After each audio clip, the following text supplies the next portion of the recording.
just introduced me, didn't he? And he said I have obsessive compulsive disorder. That can't be true. I mean, there should be a wash basin here. I need to wash my hands all 15 seconds. How can I go through 15 minutes without washing my hands? Do you really think that's what obsessive compulsive disorder is? Do you all really think that? At least 5 people have asked me that in the time I've told them that. And that's the funny thing about being a mental disorder, having a mental disorder. When I ask that question, who am I? That question has applied to my life on a very real sense, not just in the existential crisis that a lot of you all have. The thing is that all my life, it's like I have been trapped in a prison which I did not know existed. I've been trapped in a prison at the corner of my mind, and some person, some variation of me who has my face, who carries my name, is going around, and he is doing all these things, and he's saying that these things are done by me. He is thinking these horrible, horrible thoughts in his head the entire day, and I have to bear with them. He is thinking these horrible, grisly images of death all the time, and I have to experience all the fear, all the anxiety that go along with it. Sounds more serious than the orderly disease, doesn't it? So, as I was saying, the fact is that OCD is actually a much more serious disorder than most people realize. In more than 50 cases, more than 50% of cases, it's actually considered severe. Only a quarter of cases are mild. And most of the times, these cases can be hard to live with.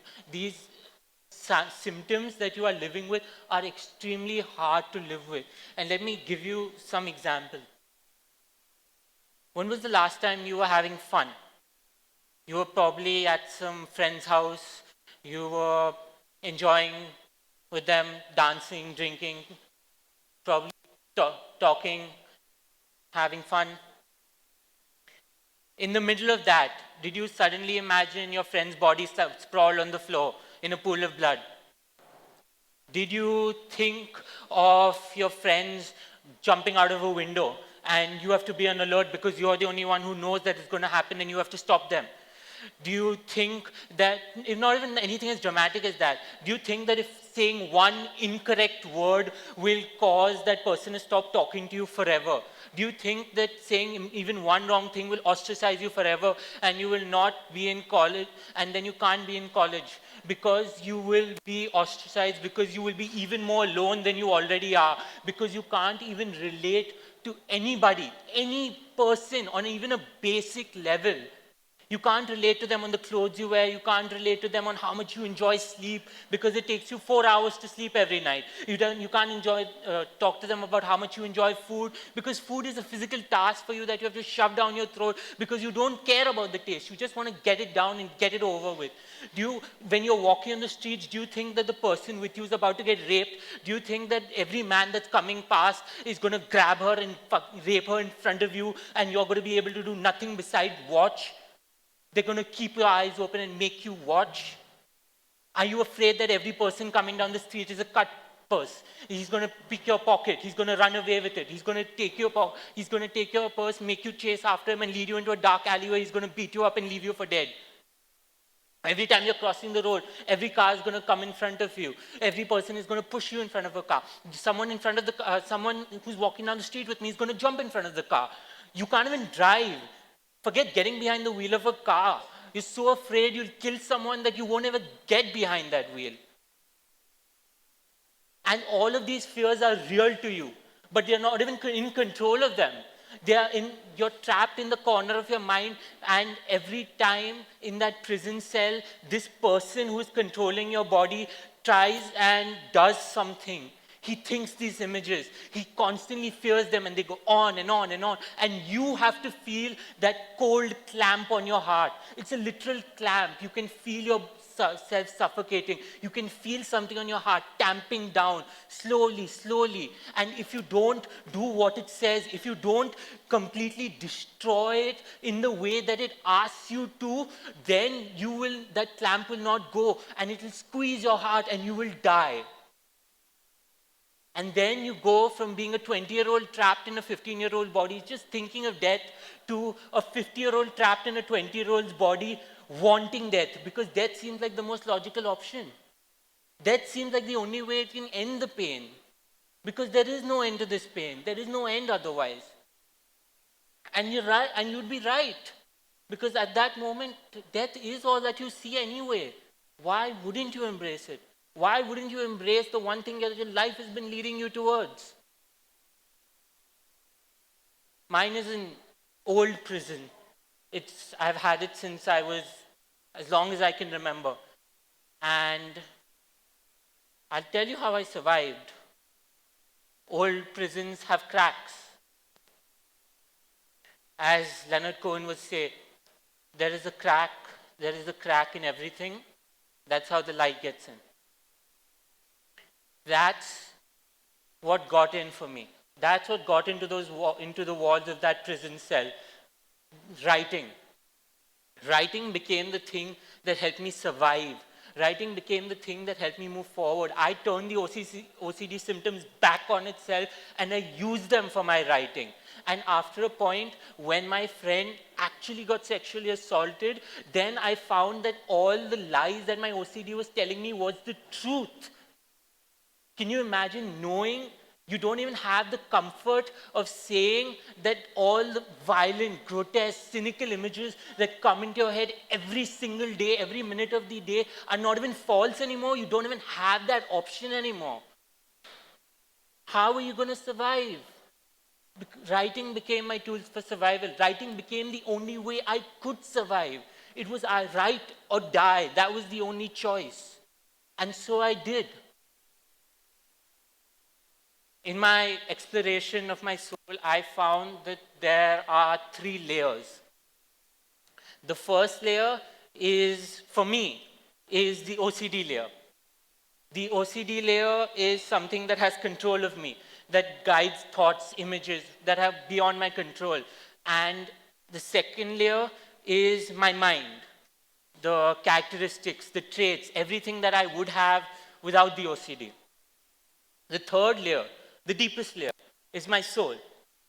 And I found that everybody has this first layer, but it's laziness or complacency or anger. And because they don't have to fight it, because they do have control of it, they become complacent and don't fight it. But because I was not in control of my first layer, I was not in control of OCD, I fought harder against that first layer, and like an arrow drawn from a bow, it went farther because it pulled harder. It went past the first layer, past the second, after fighting against the first, and into the soul. Therefore, I got certain very strong convictions that were from within my soul, and those convictions remained firm no matter what attacks they got. And then, using these convictions, I wrote. For example, everything is criticized, everything is broken down, nothing is safe, nothing is secure. So I found what word to use for what particular emotion. Because everything was criticized, I broke down all the possible negatives until I came to the one that I knew was just right, the one that not even OCD could break down. Because of my long struggle against loneliness, because I am constantly alone in what is in my mind, I've written books that are accessible, that remain accessible to everyone, so that no one has to feel alone while reading them. So while reading them, instead, they find someone they share in common with. Because of the OCD, you see patterns. You see patterns in everything. You see things connecting you all around you. Useful for metaphors, isn't it? And Now, this is my favorite dichotomy. Because I see patterns in everything, but I also see everything broken down. So I don't see people as just people.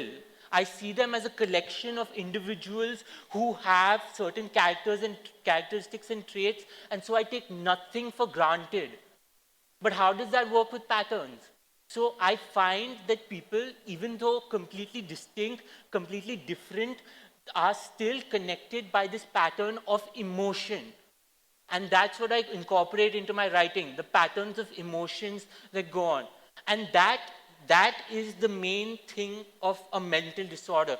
That is the main reason why artists become why people with mental disorders become artists. It is because of it is not because of the mental disorder itself. It is because of the fight against it. And that is what art is all about, conflict. And as Faulkner would say, it is about the conflict of the heart within itself that forms the greatest writing. And that is why people with mental disorders become artists, because they are constantly fighting with themselves. Now, since we're on the subject of authors, I'm going to do a reverse J.K. Rowling here and close the open for you. And I'm going to read out, or rather tell you the last line of my very first story, written at the age of 15. And in that line said, every dark cloud has a silver lining, but you should remember that if that dark cloud did not exist, that silver lining would not exist. And that is the choice I have been making, I think since that day or maybe long before. I've been making a choice to choose the light and not the crack, to choose the silver lining and not the dark cloud. Because you have to remember that you can choose what you want to be. The point, I'm telling you from a very real sense. I'm not being theoretical. I'm not being, any kind of nonsense that these people push onto you. I'm telling you in a very real sense. Because I've experienced it myself, I can tell you. Otherwise, I would never told you that there is something deep inside. There may be even a different kind of voice, if you want to call it that, if not the soul. That's all right.